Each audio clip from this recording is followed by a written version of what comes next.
We throw parties when someone is born. We celebrate their first word, their first step, their first year, every year after that. We document everything. We take photos. We save the memories. We talk endlessly about beginnings. But we never talk about the end. Not until it's too late.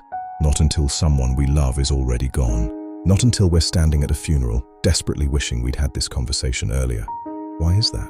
Why do we speak so freely about birth but whisper about death? Why do we plan baby showers but avoid planning for the inevitable moment when everything stops? It's not because death is rare. It's not because it won't happen to us. It's guaranteed.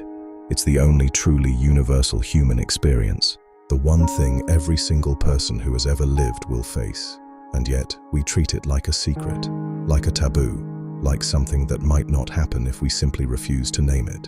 But it will happen. To you, to me, to everyone you love. The question isn't if. The question is, will you be ready? Will you have said what needed to be said? Will you have lived in a way that makes the ending bearable? Let me take you to a hospital room, 8:03 p.m. Someone you love is dying. You can see it happening. Their heartbeat is fading. Their skin is turning that pale grey blue that you'll never forget. Their breathing becomes erratic, fast, then slow, then absent entirely. And just when you think they're gone, they gasp. One more breath, a few more minutes. This is called Cheney-Stokes breathing, the body's final rhythm, the last dance between being here and being gone. You hold their hand, you tell them it's okay to let go, but you don't mean it. You want them to stay. You want more time, just a little more. But they're ready, even if you're not. Because here's what the research on near-death experiences reveals. People who are dying often report feeling a profound sense of peace, of completion, of readiness. They're not afraid, they're not fighting.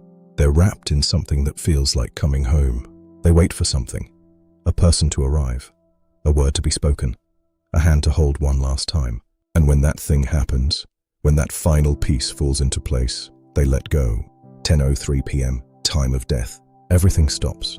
The heart, the breath, the brain activity. The person you knew, the consciousness that made them is gone. Or is it? Think about that for a moment. Because here's where it gets strange. Here's where the certainty of death starts to blur. Thousands of people have been declared medically dead and come back. Not almost dead, dead. Heart stopped, brain activity ceased, no vital signs. And they bring back stories.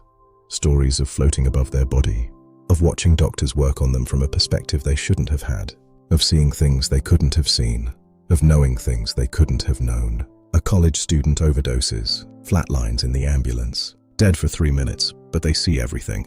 The EMT trying to save them, the minty green hair they couldn't miss. From above, from outside their body. 3 days later, they ask for that EMT, and the EMT is real, the memory is real. The out-of-body experience was real. How do you explain that? A young man has a near-death experience. During the life flashing before his eyes, he sees a moment he doesn't remember. A white cat, a specific staircase, an apartment he's never been to. He draws it, describes it to his mother, and she confirms they lived there when he was 14 months old. Before memory should even form, the moment was real. The memory was stored. But how? And why did it surface only in the face of death? These aren't isolated incidents, these are patterns. Thousands of documented cases of people seeing, knowing, experiencing things they shouldn't be able to while clinically dead. Science doesn't have answers. Science can't explain consciousness leaving the body. Science can't explain memories that shouldn't exist. Science can't explain the tunnel of light, the deceased relatives, the profound sense of love that so many report.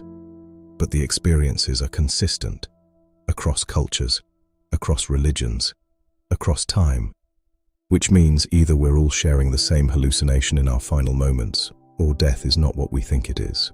Maybe consciousness doesn't end when the brain stops. Maybe the soul, whatever that is real. Maybe we are more than the sum of our atoms and synapses, or maybe we're desperate to believe there's something more.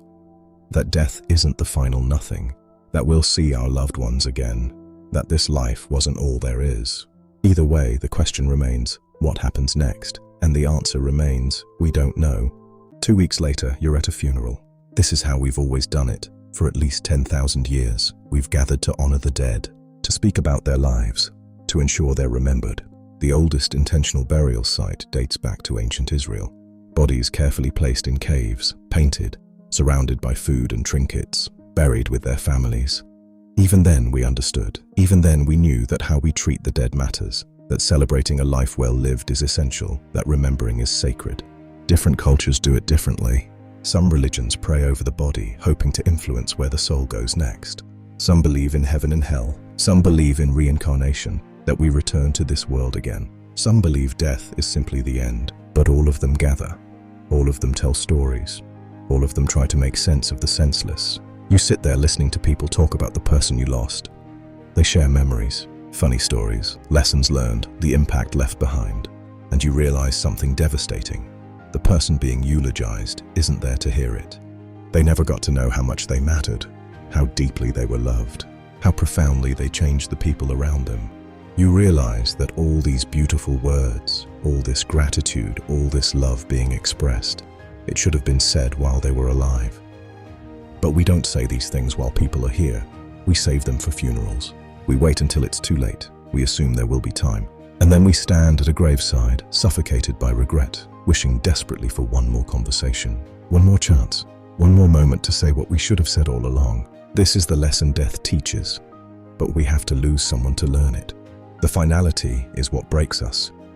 The understanding that this person, this relationship, this specific constellation of shared experiences, it's over, forever.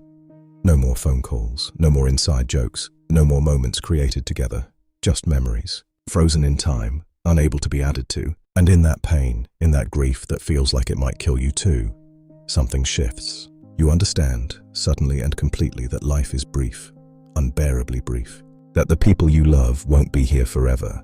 That you won't be here forever. And if you're wise, if you let the lesson land, you start living differently. You stop postponing the important conversations. You stop waiting for the perfect moment to express love. You stop taking presents for granted.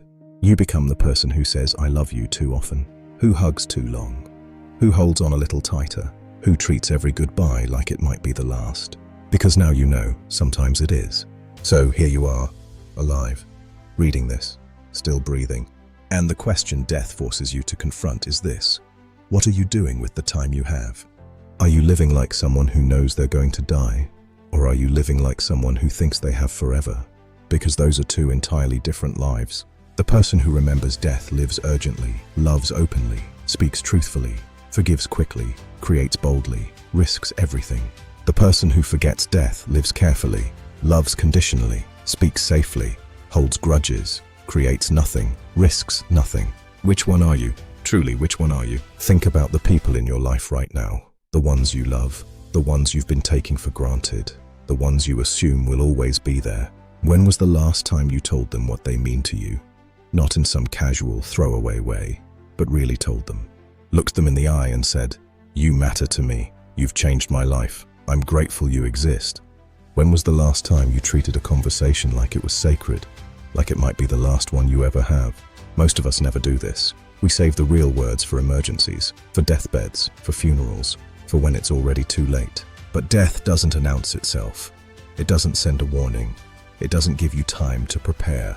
The call comes, the diagnosis arrives, the accident happens, and suddenly you're standing in a hospital room at 10:03 p.m. watching someone you love take their last breath, and all you can think is, why didn't I say it sooner? This is your warning. This is your chance. While everyone is still here, while the words can still be heard, while the moments can still be created. Say what needs to be said. Not someday, not when it feels right. Now, call the person you've been meaning to call. Repair the relationship you've been avoiding. Express the love you've been holding back. Because the truth that death reveals is this: nothing matters except the people you love and how you made them feel. Not your career, not your achievements, not your wealth or status or reputation. Those things die with you. But the love you gave, the kindness you showed, the lives you touched, those echo forward. Those become your legacy. When you're lying in a hospital bed at 9:03 p.m., experiencing that strange sense of peace that comes before the end, you won't be thinking about your job. You won't be thinking about your accomplishments. You won't be thinking about the things you acquired. You'll be thinking about moments, small moments, the ones you usually don't even remember in life. Riding a bike as a child, checking your mail at your desk, staring at a white cat on a staircase. The mundane moments, the forgotten moments, the moments where you were simply alive and present and here, Those are the ones that flash before your eyes. Those are the ones that matter. Not the wedding, not the promotion, not the big achievements. The quiet moments, the ordinary moments. The moments where nothing special happened except that you were alive to experience them.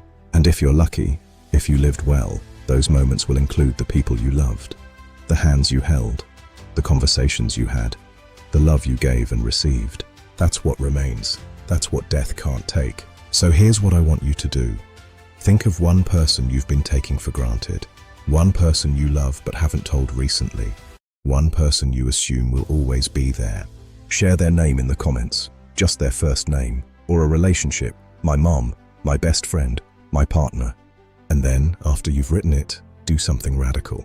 Tell them, today, not perfectly, not when it feels right. Just tell them. I was thinking about you. I'm grateful you're in my life. I love you. That's it. That simple, that brief, that life-changing. Because one day, one of you will be gone, and the surviving person will be left with either the comfort of words spoken or the agony of words left unsaid. You get to choose which one. Death is coming, for all of us. The only question is, will we live before we die? Will we love openly? Will we speak truthfully? Will we treat each moment like the gift it is? Or will we waste our days in silence, in fear, in postponement, only to realize at the end that we spent our whole lives preparing to live instead of actually living? The conversation about death isn't morbid, it's essential, because remembering you're going to die is the best way to remember how to live.